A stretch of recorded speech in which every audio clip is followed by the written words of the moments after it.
saat ini sudah siap untuk menerima kebenaran firman-Mu. Kami percaya Engkau ada di tengah kami.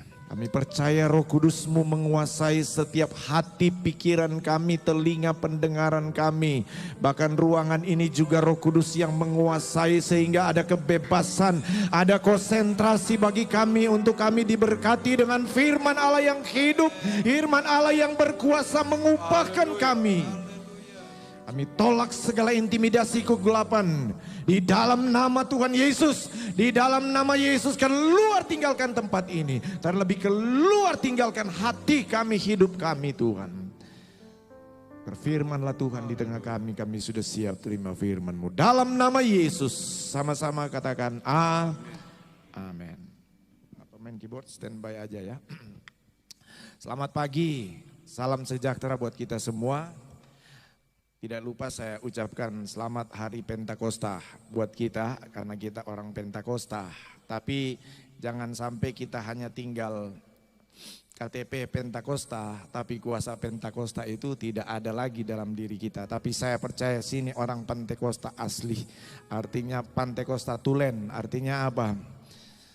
Segenap hidup kita ada di dalam kendali Roh Kudus. Amin saudara, puji Tuhan, haleluya. Makasih kepada Ibu Gembala yang kembali mempercayakan saya melayani firman Allah pada pagi hari ini. Silakan ditampilkan Yosua. Saya kasih tema firman Allah pagi hari ini. Hembusan angin Roh Kudus. Kisah Rasul 2 ayat 2. Mari kita buka ayat firman Tuhan. Ini Kisah Rasul pasal 2 ayat 2.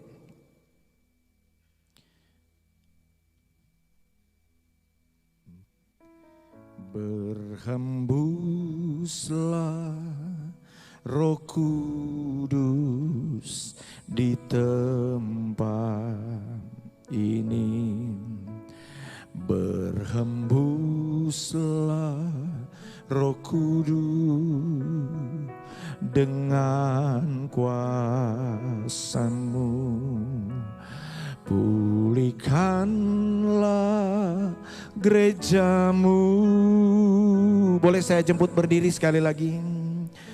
Zaman berhembuslah, berhembuslah sekarang. Puji Tuhan. Kisah Rasul pasal 2 ayat 2, sama-sama kita baca. Yang tidak bawa Alkitab bisa baca di atas, sudah ada di sini. Ya. Kisah 2 ayat 2, 3. Tiba-tiba turunlah dari langit suatu bunyi seperti tiupan angin keras yang memenuhi seluruh rumah di mana mereka duduk. Amin. Silakan duduk semua. Haleluya. Ada tiupan angin di peristiwa Pentakosta. Ada tiupan angin, bahkan di sini dikatakan ada tiupan angin keras pada hari Pentakosta. Saya pernah cerita dengan saudara, ada seekor kerah, dia sedang bergelantungan di sebuah pohon yang sangat kuat, kokoh. Rupanya kerah ini sedang diamati oleh beberapa jenis angin. Khususnya ada 3 jenis angin.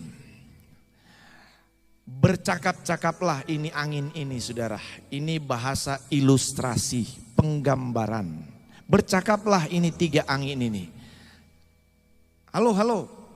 Kira-kira siapa yang bisa jatuhkan itu kerah di pohon sana? Oh gampang, kata angin yang lain ini kan. Ini yang menantang ini angin topan. Oh gampang. Oke silakan, siapa duluan? Mulailah dulu karena dia yang menantang. Kalau bagaimana kalau saya dulu? Angin topan itu kan angin yang keras.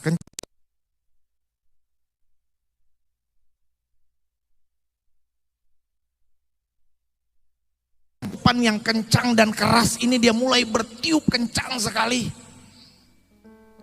Untuk menjatuhkan kerah yang ada di pohon.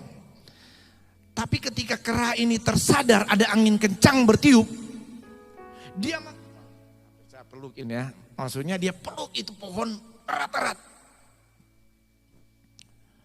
Si angin topan ini penasaran kok dia tidak jatuh-jatuh ini. Oh, saya tambah kencangkan lagi ini tiupan. Makin keras, makin dia peluk erat itu pohon. Sampai akhirnya angin topan ini menyerah. Karena kera tidak kunjung jatuh dari pohon. Si angin yang kedua namanya angin puting beliung. Kecil itu katanya. Kamu salah strategi. Oke, silakan kamu giliran sekarang. Si angin puting beliung. Dia mulai tiup dulu dengan kencang. Nggak jatuh, akhirnya kekuatannya dia kerahkan. Dia mulai berputar. Angin puting beliung itu kan angin berputar. Saudara, dia mulai berputar di pohon itu. Karena pohonnya kokoh jadi tidak tercabut itu. Tapi dia berharap ini kera ini bisa oleh angin putarnya itu, puting beliungnya dia bisa terangkat. Dan kemudian akhirnya jatuh itu kera. Makin kencang dia saudara, kera makin kuat berpelukan. Sampai akhirnya menyerahlah ini angin puting beliung. Padahal sebenarnya angin jenis ini angin yang sangat luar biasa. Dan bahkan bisa menghancurkan rumah dan merobohkan pohon-pohon. Apalagi cuma kera. Tapi toh tidak berhasil juga angin puting beliung ini. Terakhir masih ada angin satu. Namanya angin sepoi-sepoi. Nah, oke, sekarang kamu giliran. Nah, sebelum dia bertiup ini angin sepoi-sepoi. Yang angin topan dengan puting beliung bilang, enggak mungkin, kami aja sudah keras seperti itu bertiup enggak jatuh, apalagi kamu sepoi-sepoi. Iya, enggak mungkin kata angin puting beliung. Oke, saya coba dulu ya. Kemudian angin sepoi-sepoi dia mulai tiup. Satu kali. Si kera ini bukan dia membuat semakin erat dia berpegang, kuat berpegang di pohon, tapi dia terlena. Belum jatuh juga. Akhirnya angin sepoi-sepoi ini dia makin lembutkan itu. Seperti ada kena siraman apa, akhirnya dia terlena dan akhirnya dia ngantuk. Di saat dia ngantuk, tahu-tahu dia sudah jatuh, sudah. Kerah jatuh bukan karena angin kencang, angin topan, angin puting beliung. Dia jatuh karena angin sepoi-sepoi. Pagi ini kalau tiga angin ini itu bertujuan untuk menjatuhkan, menghancurkan kerah. Tapi pagi ini firman Allah akan bicara angin yang akan mengubahkan kita. Angin yang akan memulihkan kita. Angin yang akan menyembuhkan kita.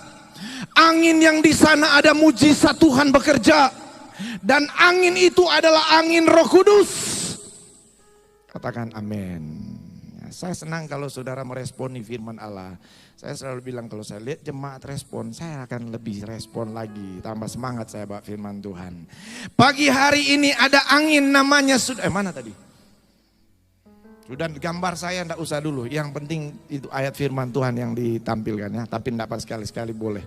Karena ini di live kan ya. Oke. Mana tadi?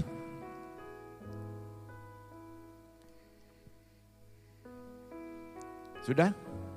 Oh, belum juga. Saya tunggu keluar itu power apa tadi ya, gambar tadi. Sudah, oke ya. Enggak usah diganti dulu sebelum saya suruh ganti ya. Hembusan angin Roh Kudus, tiupan angin Roh Kudus. Lihat ya di peristiwa Kisah pasal 2.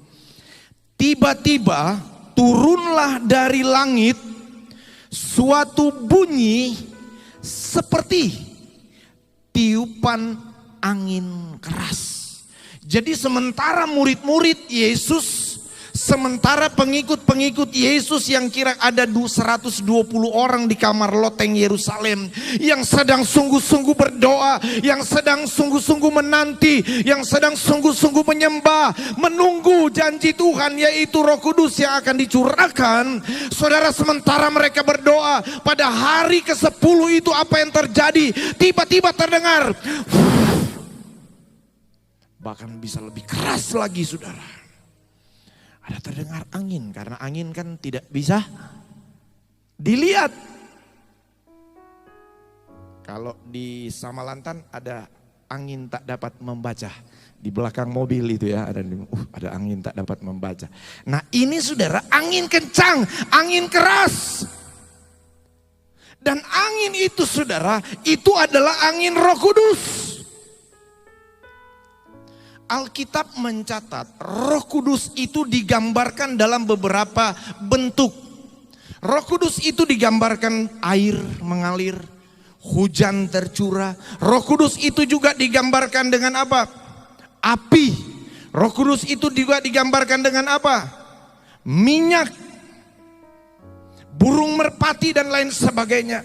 Tetapi saat ini kita melihat saudara, Roh Kudus itu seperti tiupan angin. Jadi waktu Roh Kudus turun dan dicurahkan di kamar loteng Yerusalem, saudara, ada angin kencang bertiup, ada angin keras bertiup, sehingga menimbulkan gemuruh yang kuat di kamar loteng Yerusalem.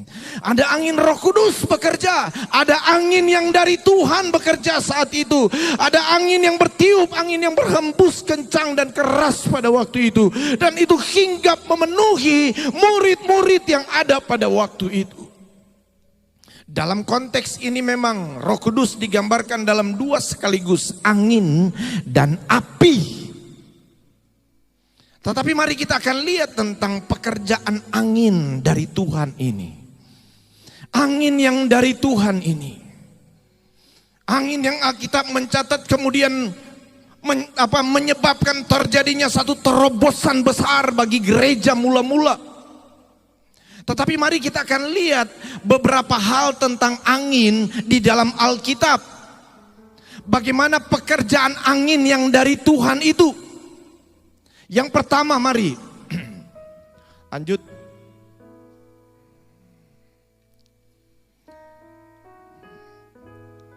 Ya, operator cepat yang kedua.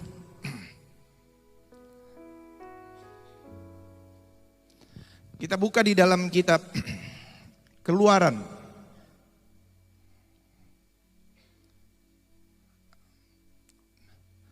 Oke, yang bisa baca di sini silakan baca di sini. Yang enggak bisa lihat di Keluaran 14 ayat 21 sampai 22. Keluaran 14 ayat 21 sampai 22. Saya akan bacakan saja di sini saudara ya. Ayat 21, Keluaran 14 ayat 21. Angin yang pertama, angin yang dari Tuhan yang pertama ini saudara. Mana tadi? Yang tadi aja, tak usah dipindah-pindah ya.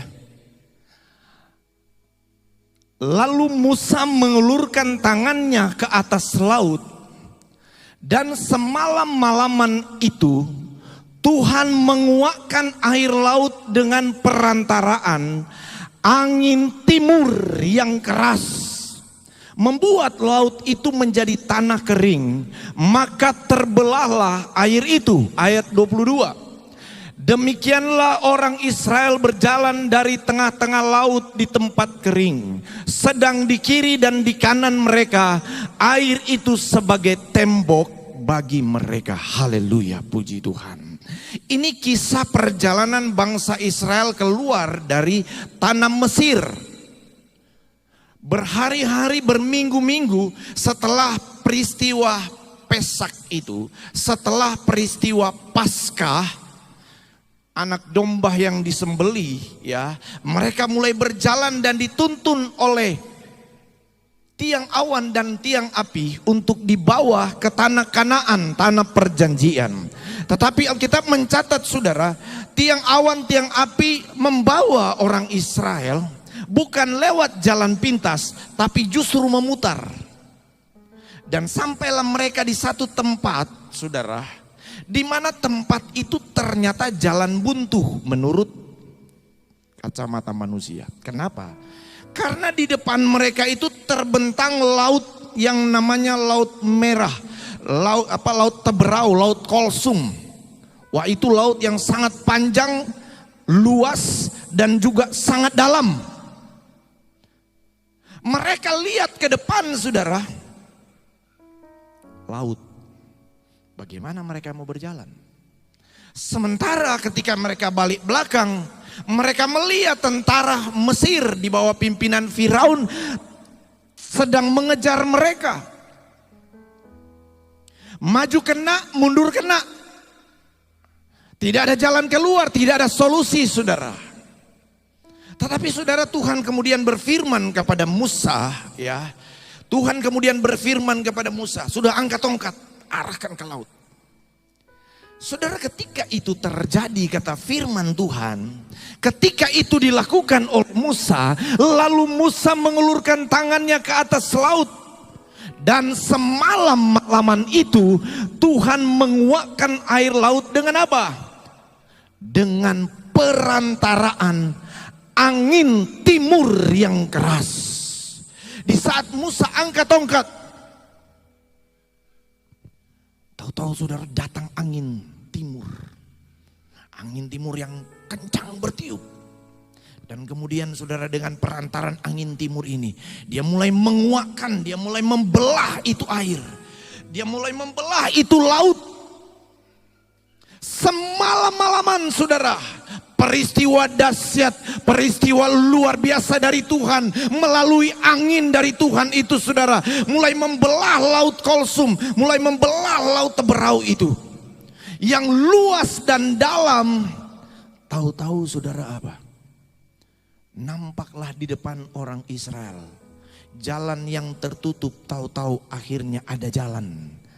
Ya, ada jalan di tengah situ. Dan luar biasa itu air, saudara, oleh pekerjaan angin yang dari Tuhan itu, angin timur itu, saudara. Laut yang dalam tiba-tiba terbelah dua, dan yang sebelah kiri sebelah kanan tahu-taunya membentuk tembok. Bukan tembok batu, saudara, tapi air itu tiba-tiba mengeras, saudara, ya, dan kemudian membentuk tembok. Dan Alkitab katakan, saudara, di tengah itu ada air, ya, tanah yang kering. Jadi tembok yang dibangun oleh Tuhan itu melalui angin ini, itu rapat sekali. Sehingga tidak ada rembesan sedikit pun air di sebelah kiri, tidak ada rembesan sedikit pun air dari kanan. Tembok yang dibentuk oleh Tuhan melalui pekerjaan angin dari Tuhan itu sangat rapat dan sangat kokoh, sehingga membuat jalan di tengah itu betul-betul lempeng. Jalan di tengah itu betul-betul berkering sekali. Terhamparlah jalan terbuka untuk orang Israel. Haleluya. Saudara yang kekasih di dalam Tuhan Yesus Kristus, pernah tidak saudara mengalami kondisi keadaan seperti ini? Tidak ada jalan keluar lagi. Tidak ada solusi untuk masalah. Terlalu berat ini masalah, terlalu berat ini pencobaan ini, Tuhan. Mau kemana lagi kami ini, Tuhan? Mau maju enggak bisa, mau mundur enggak bisa. Mau kemana lagi kami, Tuhan? Tapi dengar, masih ada solusi. Angin yang dari Tuhan. Tuhan bisa mengirimkan angin untuk membuka solusi, jalan keluar di dalam setiap masalah persoalan kita. Angin yang dari Tuhan itu sanggup memberi jalan buat kita, saudara. Di mana kita sudah tertutup jalan, masih Tuhan bisa buka jalan untuk kita. Mulai berjalan orang Israel di tanah yang kering. Kalau saudara lihat ada gambar sedikit di situ. Musa angkat tangan dan mulai terkuak itu air. Ada jalan kering, mereka mulai berjalan ini, orang Israel. Berjalan Berjalan. Dan mereka ada dalam lindungan Tuhan, saudara. Tembok itu, saudara, sangat kuat. Tuhan itu adalah benteng keselamatan kita. Amin, saudara.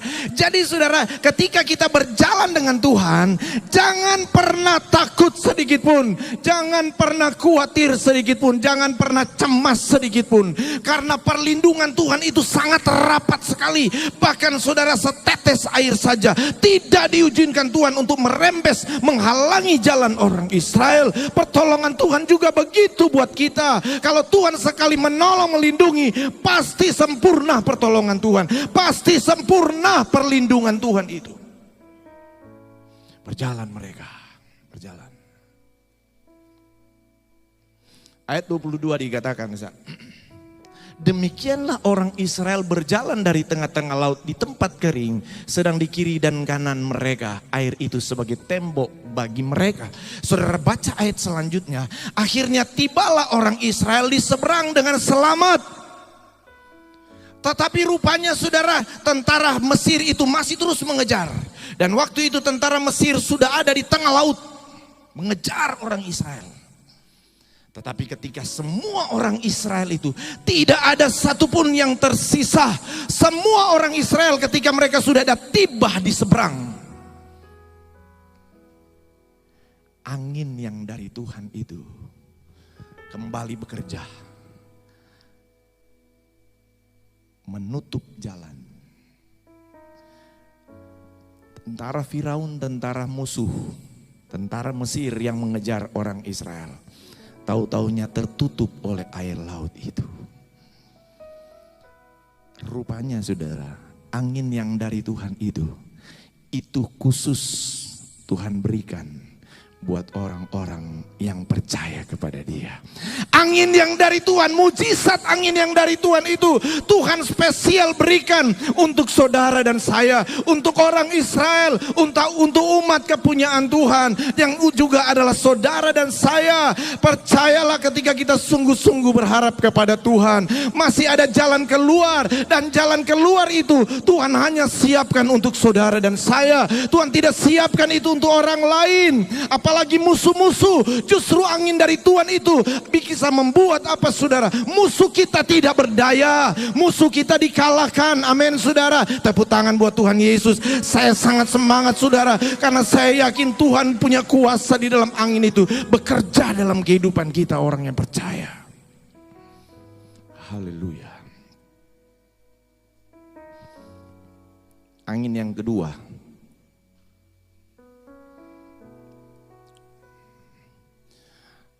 jadi tidak usah takut ya masa depan kita. Kalau saudara merasa terancam, nggak usah takut. Tuhan sempurna melindungi, menjaga kita. Haleluya, percayalah saudara. Yang kedua, kita buka di dalam kitab Bilangan 11.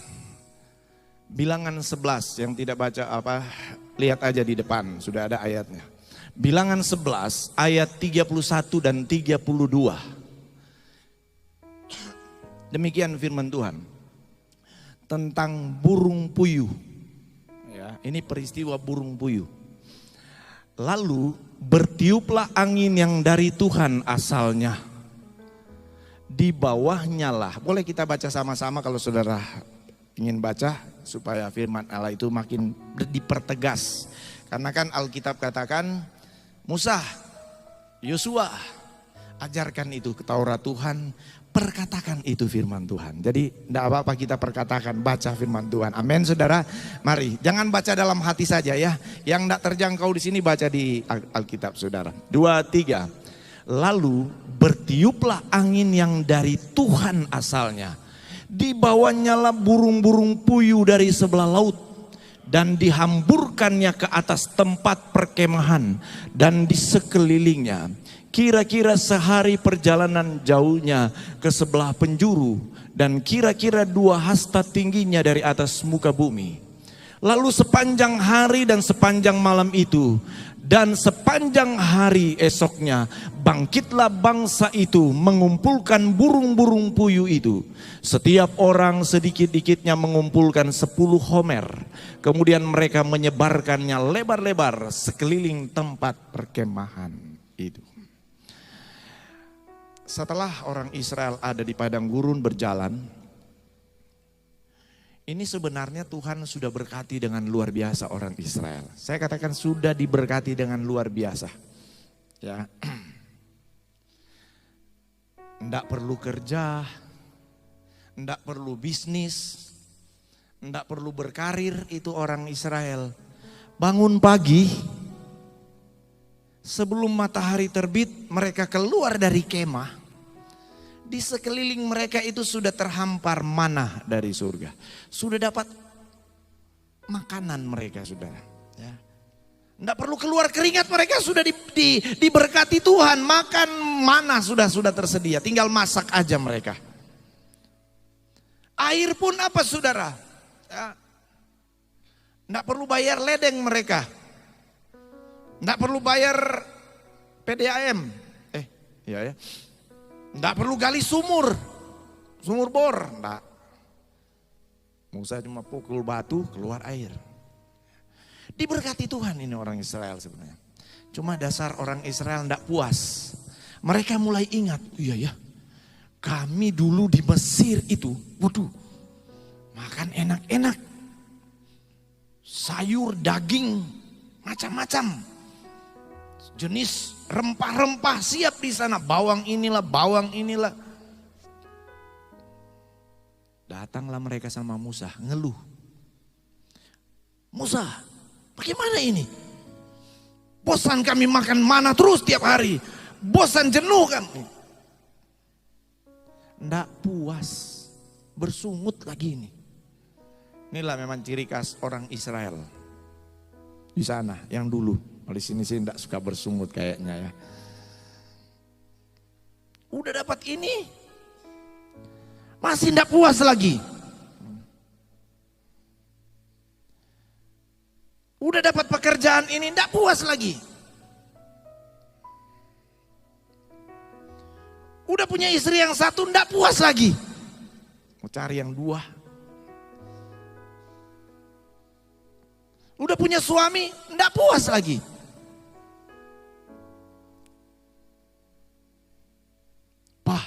Padahal baru dari tempat kerja masih capek-capek suaminya, Pak.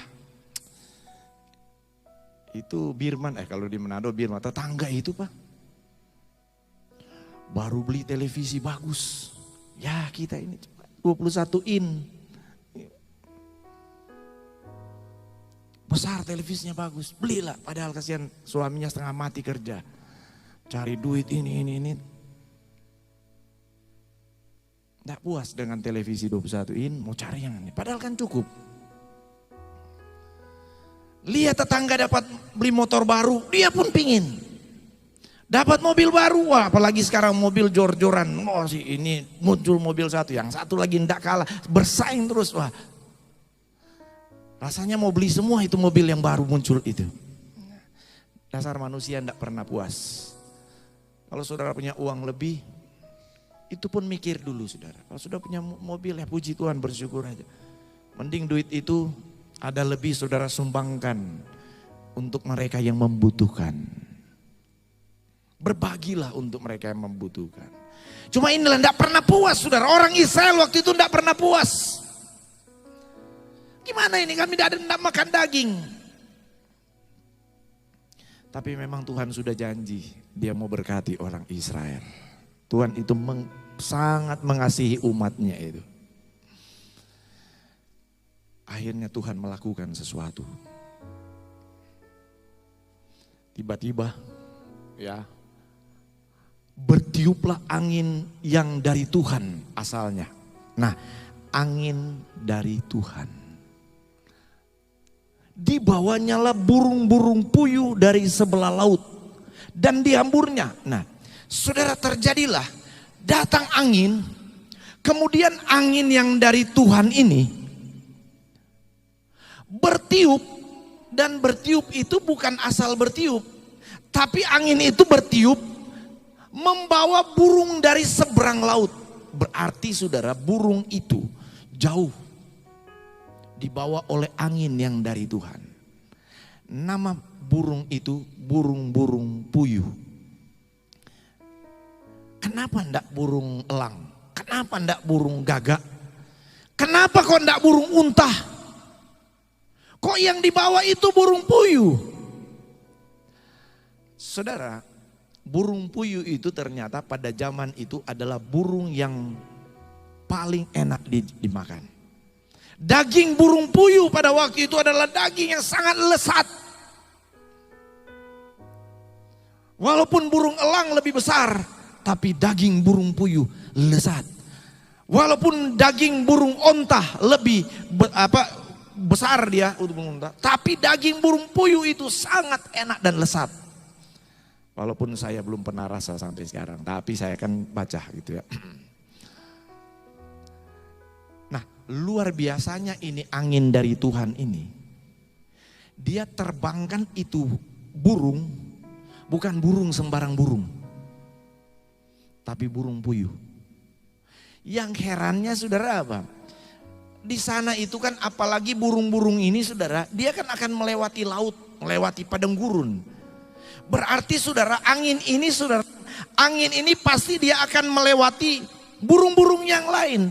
Cuma herannya, dan inilah luar biasanya, inilah spesifiknya saudara, angin yang dari Tuhan, dia khusus terbangkan saja yang burung puyuh. Jadi ketika angin ini bertiup, pokoknya yang namanya burung puyuh ikut terbang, ikut jadi terbawa. Yang burung lain dadah, selamat tinggal. Cuma burung puyuh yang dagingnya lezat, enak dimakan, itu yang dibawa terbang. Dan yang lebih herannya lagi saudara, burung puyuh itu tidak dibawa sembarang terbang, tapi dibawa oleh angin yang dari Tuhan itu terbangnya dan terhampar di perkemahan orang Israel, umat Tuhan, umat pilihan Tuhan. Dan firman Allah katakan di sana saudara, akhirnya apa? Wah, sampai 2 hasta ya. Ya, 2 hasta itu burung puyuh yang terhampar. 2 hasta berarti 1 hasta 45-46 cm ya. Berarti kalau 2 hasta hampir 1 meter. Tingginya itu burung puyuh itu saudara yang terhampar itu. Berarti sangat banyak sekali burung puyuh yang dibawa oleh angin yang dari Tuhan. Ini bicara tentang apa? Ini bicara tentang janji berkat Tuhan. Tuhan sudah berjanji dia akan memelihara kita. Dia sudah berjanji dia akan sediakan apa yang kita perlukan. Dia sudah berjanji dia akan berikan apa yang kita butuhkan. Itu sebabnya jangan pernah khawatir, jangan pernah ragu, jangan pernah cemas untuk kebutuhan apapun yang kita butuhkan hari-hari ini. Percayalah, ada burung puyuh yang Tuhan akan kirim ketika kita membutuhkan itu dari Tuhan. Pertolongan Tuhan itu tidak bisa dibatasi oleh situasi keadaan apapun yang ada di bumi ini. Pertolongan mujizat pemeliharaan Tuhan, Allah Yehova Jireh yang mengadakan yang tidak ada menjadi ada, itu tidak dibatasi oleh situasi kondisi apapun. Kalau Tuhan bisa menerbangkan burung puyuh, Tuhan juga bisa menerbangkan burung puyuh buat saudara dan saya. Kalau Tuhan bisa kirim burung puyuh buat orang Israel, Tuhan juga bisa kirim burung puyuh untuk kita. Kalau Tuhan bisa berkati orang Israel ketika mereka butuh, Tuhan berkati. Tuhan juga bisa berkati saudara dan saya. Itu sebabnya tetaplah berharap, tetaplah menaruh harap kepada Tuhan untuk apapun kebutuhan di hari ini, besok dan masa depan. Tuhan pasti kirim dan Tuhan pasti sediakan. Asal kita mau berharap bersungguh-sungguh kepada Tuhan, kita mau datang sungguh-sungguh berdoa. Ada angin yang dari Tuhan, ada mujizat oleh pekerjaan angin yang dari Tuhan yang bisa Tuhan wujudkan dalam hidup kita pribadi. Tuhan bisa wujudkan dalam hidup keluarga kita, usaha pekerjaan kita, apapun itu. Ada berkat yang Tuhan sediakan buat kita.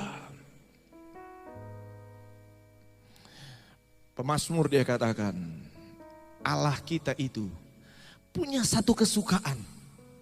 Sudah tahu apa itu? Banyak kesukaan Tuhan, tapi ada satu kesukaan Tuhan lagi.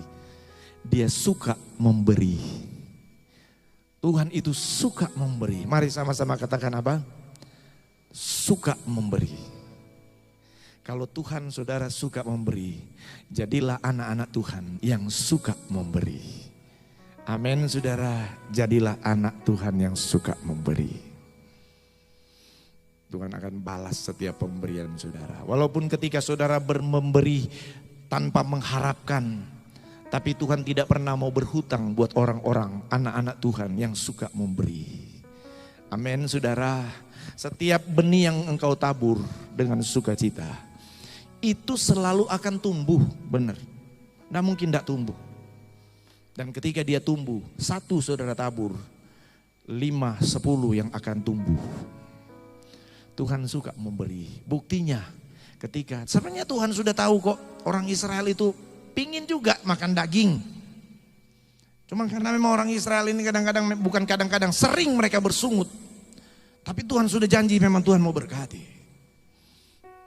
Haleluya. Oleh angin yang dari Tuhan, kekurangan orang Israel dicukupkan oleh Tuhan. Bahkan bukan cuma asal cukup, dilimpahkan oleh Tuhan. Luar biasa kalau Tuhan yang memberkati kita. Amin saudara.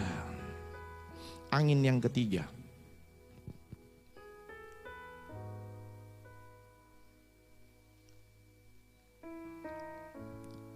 Yehezkiel 37 ayat 9 dan 10.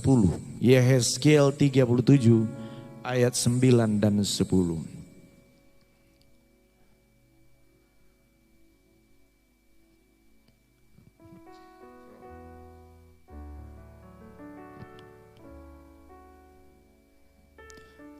Roh masih tinggi dari turunkan. Sedikit lagi. Roh Kudus hadir di sini, mengalir di bait. Naikkan sedikit. Amin, betul. Roh Kudus hadir di sini. Mari nyanyikan pujian ini sebelum kita lanjut ayatnya. Mengalir di bait suci, perkara ajaib pasti terjadi, kuasa mujizat nyata. Bila roh Allah sedang bekerja, tiada yang mustahil dan tiada yang sukar.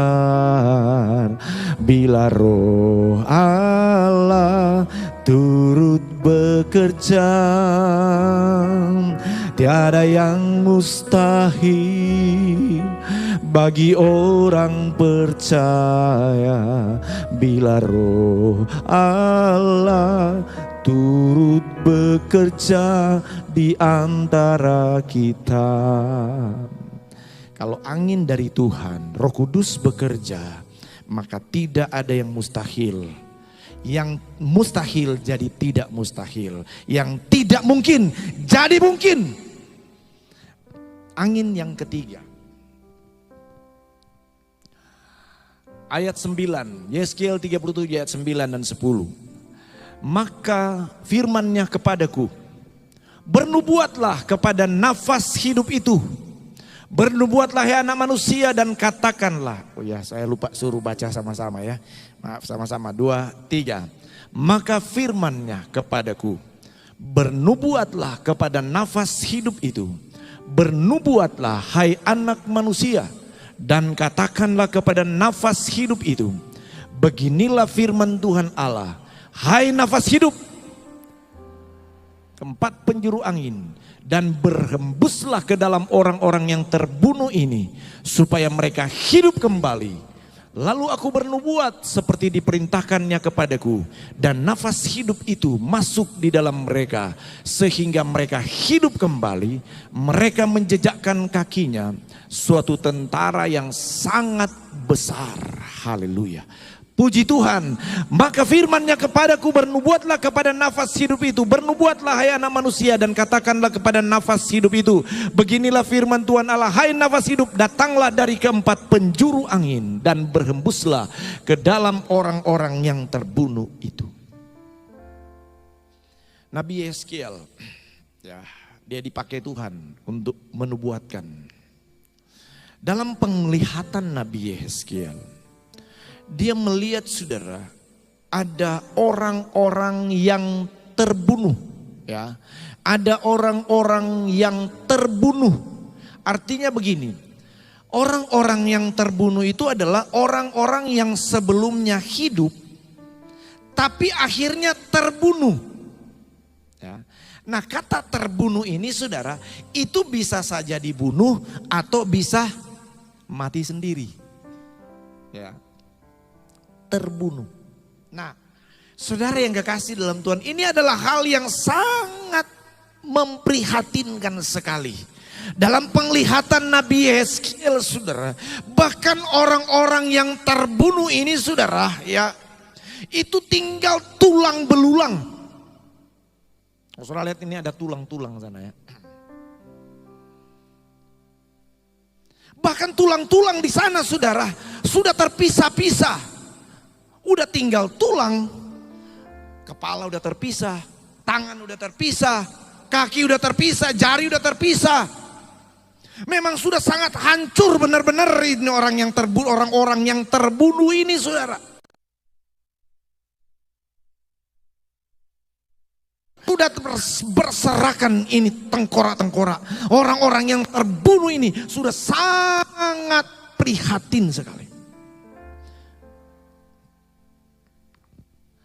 Datanglah nubuatan. Datanglah suara Tuhan.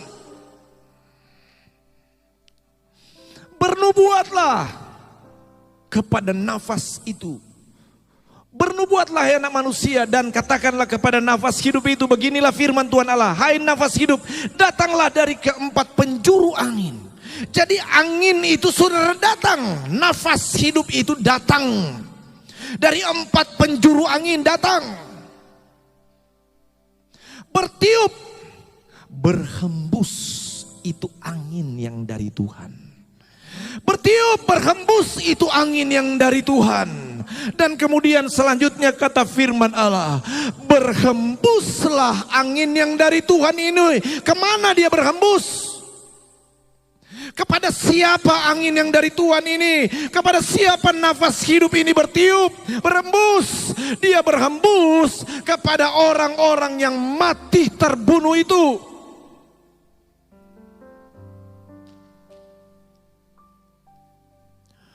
Luar biasa terjadi. Ketika angin itu mulai bertiup, orang-orang yang terbunuh itu, tahu-tahu saudara, mulai terjadi sesuatu yang luar biasa. Itu tulang-tulang itu mulai bersambungan. Oleh karena nafas hidup yang dari Tuhan itu saudara, oleh karena angin yang dari Tuhan itu yang bertiup, yang berhembus, maka saudara tulang-tulang itu mulai bergerak dan mulai bersambungan satu dengan yang lain. Dan kemudian mulai nampak ada daging yang tumbuh, dan kemudian mulai nampak utuh, kemudian nampak kemudian akhirnya menjadi utuh, dan kemudian bukan utuh lantas kemudian terlentang tidak berdaya, tapi firman Allah berkata, orang-orang ini kemudian menjadi hidup kembali oleh karena angin yang dari Tuhan itu, oleh karena nafas hidup itu. Haleluya.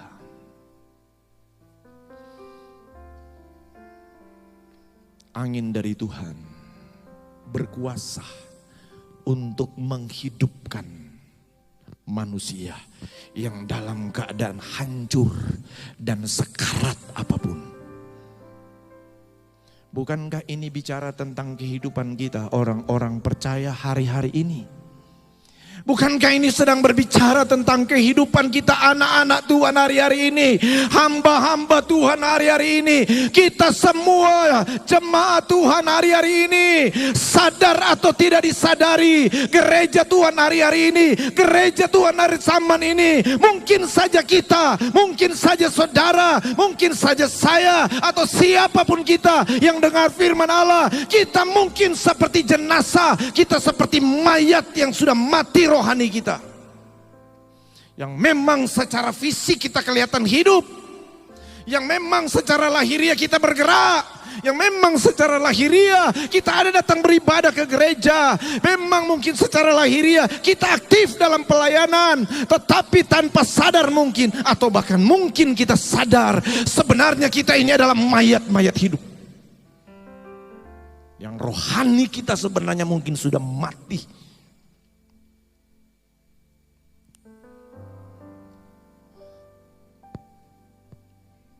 Kondisi seperti ini, kita butuh angin yang dari Tuhan hari-hari ini. Itu sebabnya banyak kegagalan kadang kita alami. Banyak persoalan tak kunjung dapat jalan keluar. Ada banyak masalah silih berganti, kok tak pernah kunjung ada jalan keluar. Kok seperti ini makin hancur, makin hancur. Ini masalah rumah tangga makin hancur, makin berantakan. Kok ini hati ini makin kering ya. Jiwa ini makin gersang ini. Kenapa padahal saya ada datang ke gereja, tapi kenapa kok ini? Ada apa ini? Kok hilang sukacita saya hari-hari ini? Hilang semangat saya, hilang damai sejahtera saya. Kalau itu sedang kita alami, kita butuh angin yang dari Tuhan bertiup. Kita perlu nafas hidup yang dari Tuhan hari-hari ini. Kita perlu hembusan angin Roh Kudus hari-hari ini.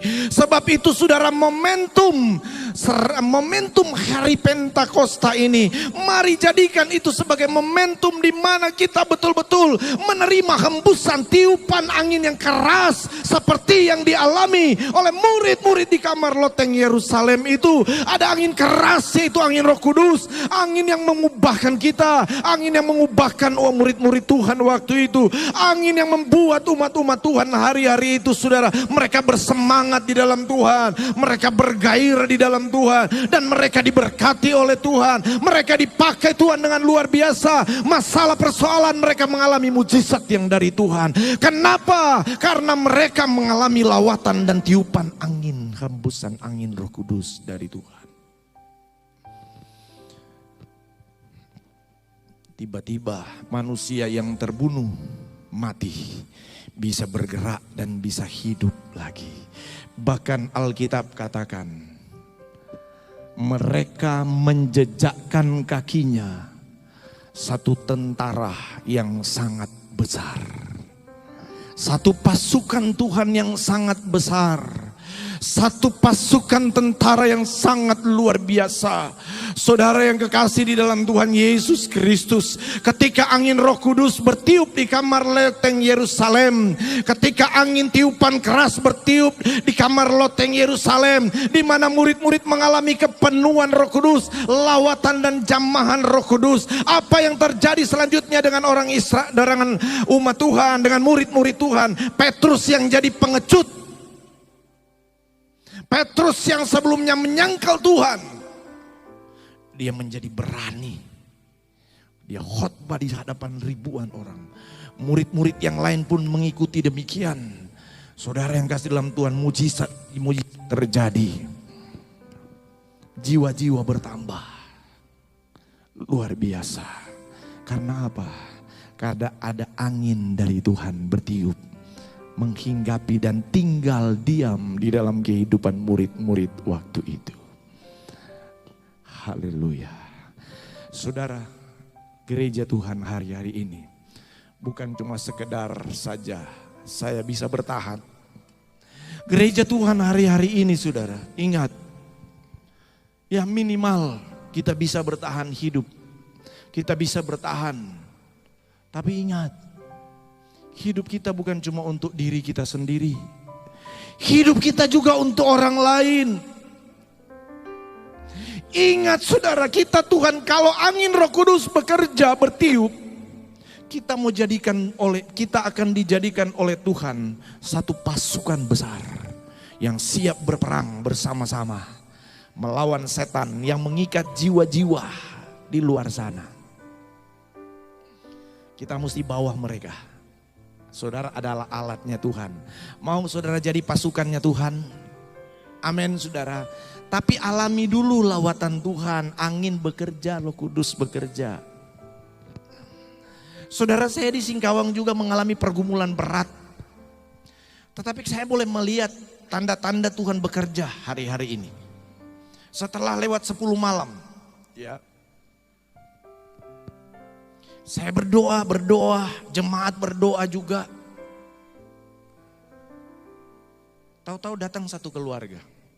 Baru mulai minggu depan mereka mau ibadah. 4 orang, ada satu lagi sendiri.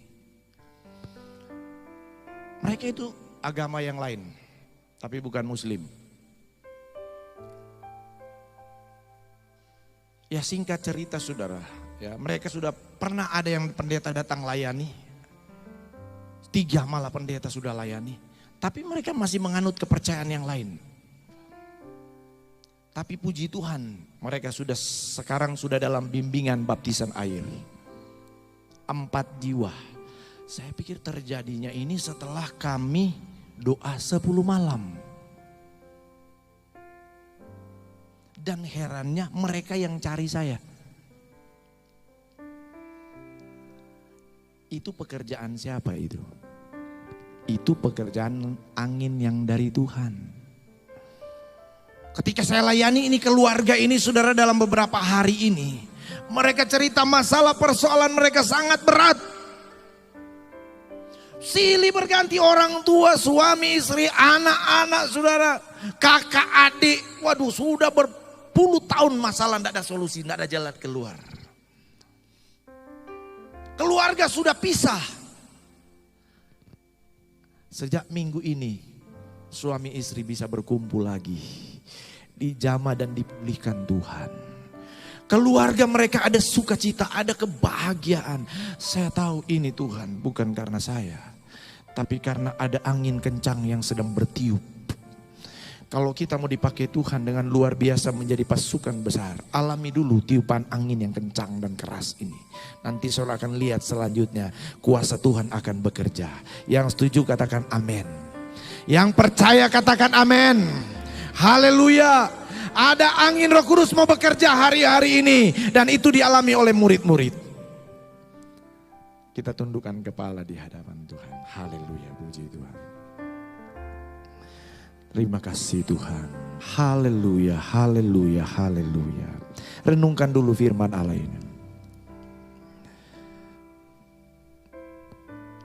Kubuka hati untuk roh-Mu Tuhan. Terima kasih Tuhan. Terima kasih Bapa di surga.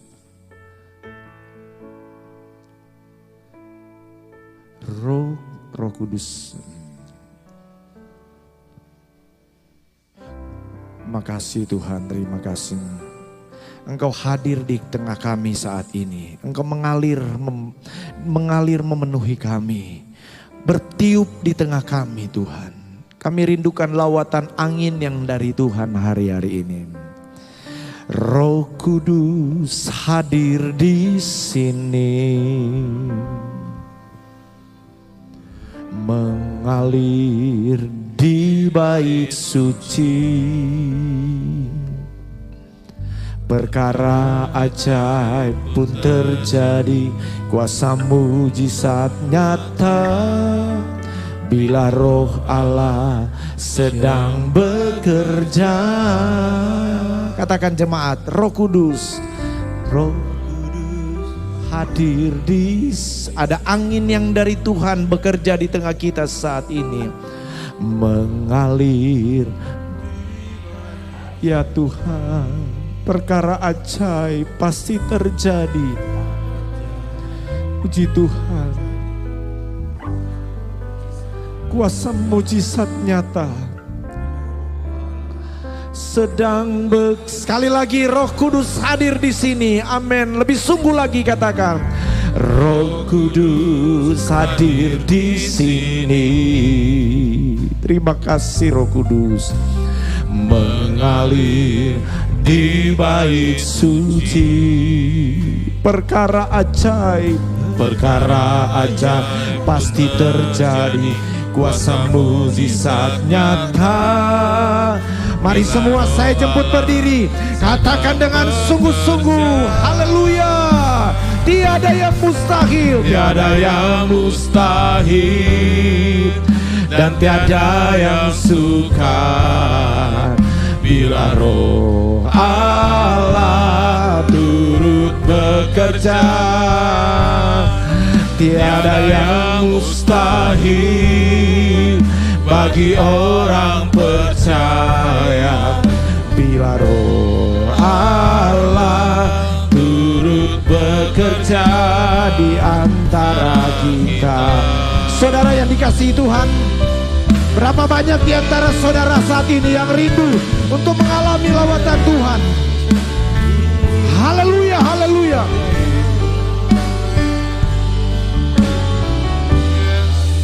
Roh Kudus, kami membutuhkan Engkau hari-hari ini. Kami membutuhkan Engkau saat ini. Haleluya, haleluya. Oh, amin, amin, amin, amin, amin, amin. Terima kasih Tuhan, haleluya. Mari sama-sama kita akan katakan bersama. Oh, tiada yang mustahil, tiada yang mustahil, dan tiada yang sukar bila Roh Allah turut bekerja.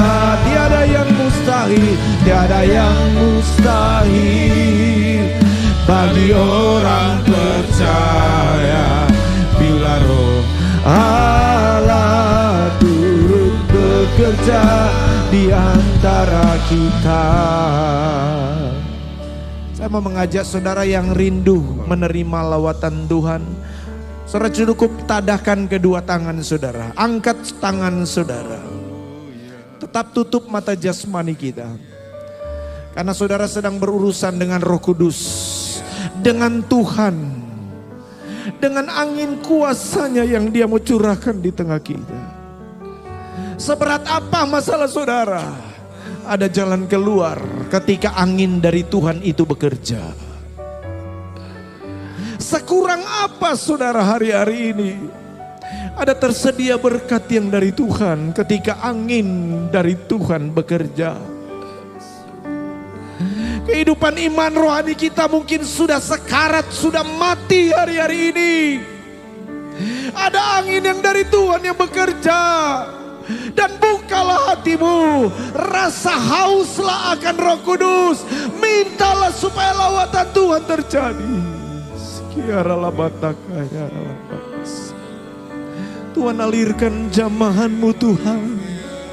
Alirkan Roh Kudus-Mu, hembuskan angin yang dari surga di tengah kami saat ini. Hembuskan angin yang dari Tuhan di tengah kami saat ini juga Tuhan. Kami rindu ketika kami pulang, kami rindu ketika kami kembali. Ada jamahan Tuhan, ada lawatan Tuhan terjadi atas kami. Ya baralataka ya ralabasiki ya ralababas. Roh Kudus jamah, Roh Kudus jamah, haleluya. Mari sembah Dia Yesus, sembah Dia Yesus Tuhan kita. Roh Kudus siap dicurahkan atas kita. Roh Kudus sedang dicurahkan, Roh Kudus sedang berembus di tengah kita. Haleluya, haleluya. Oh, glory, glory, glory, glory, haleluya, amin, amin, amin, amin. Siara batang Yesus, haleluya, amin, amin, amin, amin, amin, amin, amin. Terima kasih Tuhan, terima kasih. Ya Rababas. Oh Jesus,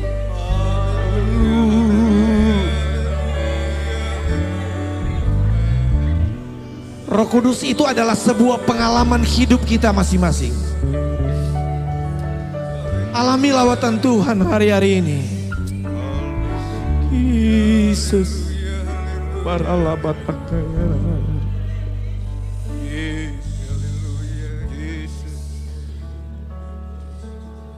terimalah hembusan angin yang dari Tuhan, hembusan angin dari Roh Kudus. Jamahlah kami Tuhan.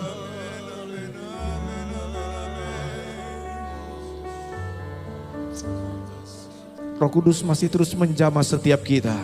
Ketika dia menjamah ada solusi. Ketika Roh Kudus menjamah ada jalan keluar. Ketika Roh Kudus menjamah ada berkat. Ketika Roh Kudus menjamah yang mati dibangkitkan. Yang mati dibangkitkan. Haleluya dalam nama Yesus. Oh, haleluya. Dengan lembut, ku buka hati untuk Roh-Mu Tuhan. Ku buka hati menyembah-Mu Yesus. Jamahlah kami, penuhi kami dengan kuasa Allah. Jamahlah kami, jamahlah kami, penuhi kami dengan kuasa Allah. Sekali lagi dengan lebih sungguh, jamahlah kami Tuhan, jamahlah kami, amin. Penuhi kami dengan kuasa Allah Maha Tinggi. Haleluya Yesus, haleluya, haleluya. Terima kasih Tuhan. Kami tenang ada di hadirat-Mu. Ada damai, sejahtera, sukacita Roh Kudus di dalam setiap pribadi kami. Kami sudah terima firman-Mu dalam nama Yesus. Haleluya. Amin.